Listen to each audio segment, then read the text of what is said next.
Hello. We are living in a protein-focused world. How do you know how much you need, if you're getting enough, what the best sources are, and all of these questions I'm going to clarify for you today. And be sure to watch till the end because I have an easy hack if you don't want to do all the math and the monitoring about figuring this out. So let's dive into the topic. First, we can begin by simply noticing. What do we want to look for? Are you losing strength or muscle over time? Do you feel hungry soon after meals, especially carb dense ones? Have you noticed that your healing time is slowing down over time? And perhaps you just have a habit of your meals being light in protein. So these are all things to start paying attention to know if you're getting enough. There's no specific blood test or anything else that we can rely on to answer this question for us. So, how do we understand how much really is enough protein? Because there's so many products pushing in all the messaging, more protein, but there is a simple formula that I want to share with you for daily targets. So what you do is you take your weight in kilograms, which is pounds times 2.2, and then you multiply that by the middle range because depending on the source, they might tell you that you need more or less. And of course, things vary by your age and your activity levels. But this middle range of 1 to 1.2 is a really good one. So, for example, if you're 150 pounds, that's 68 kilos, multiply that times 1.2, and that comes out to 82 daily grams of protein. And if you break that down on a 3 meal basis, that'd be about 27 grams per meal. So that can be your target. So, how do you know how close you're hitting that? We can start with a simple daily audit of your intake. So, writing down, recording what you're eating every day is a good place to start. Track it for about 2 to 3 days to identify your baseline. And then you can get a daily average intake from that number. And then compare that to the target. Are you hitting it or falling short? So, in case we haven't met, I'm health coach Gayle, and I'm an ACE certified personal fitness trainer and whole health coach. And for the past 11 years, I've been partnering with women, primarily in midlife, to return to their happy weight, up level their health habits, say no to diets, make peace with food in their bodies.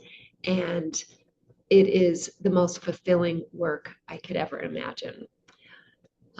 So another thing to pay attention to, back to the protein, is if you're on a weight loss journey, like Jean was, it's even more important because when we're losing weight, we are going to lose some muscle and fat in combination. Strength training is a great way to push back against the strength loss. But if you're losing weight, you want to make sure, especially that you're remaining feelings of fullness and that you're minimizing any muscle loss. So that's something to pay attention to. It was the same story for Lauren. She's one of 26 client friends who are in my winner circle of people who've shed 50 or more pounds without dieting or anything extreme. So she developed a strength training habit, and her body composition stayed in really great place as she lost weight. So that's a consideration.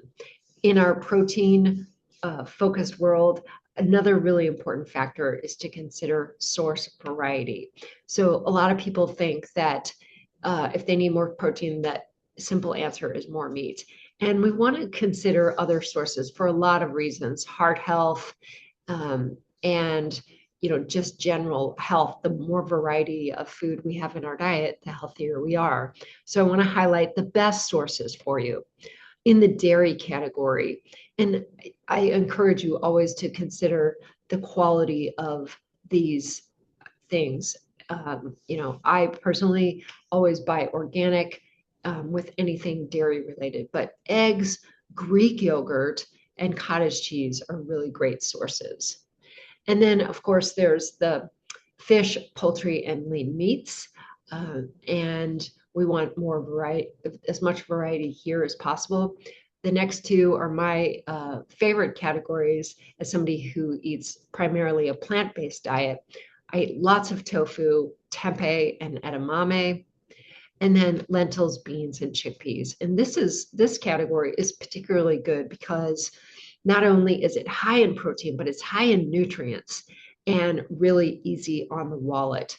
So we get the fiber and so many good things, and our health really can soar. I personally eat from these categories every single day to make sure that I'm hitting my protein targets. Nuts and seeds as well, and nut and seed butters are great sources and a part of my regular lineup too. So if you don't want to do all the math and all the tracking to figure out if you are hitting your protein targets, a simple adjustment that you can make is to add a protein anchor to every meal. And I encourage you to do that along with veggies. So you're going to hit the target, not just for protein, but for fiber and vegetables, which is at minimum 3 servings a day. So if you just break that down, breakfast, lunch, and dinner, protein and veggie every meal. Easy hack. So I'd love to connect with you, whether it's to talk more about your dietary choices in a non-judgmental way, or to explore what might be holding you back from reaching your happy weight. You can connect with me using the QR code, or visit my website and schedule a chat with me, no cost or no obligation. I'd love to connect. So keep taking care of you. I'm Health Coach Gayle of Y Powered Health Coaching, where we focus on upping our daily energy, improving our health today and long term, and returning to our happy weight without the gimmicks or extremes. So thanks, and I'll see you on the other side.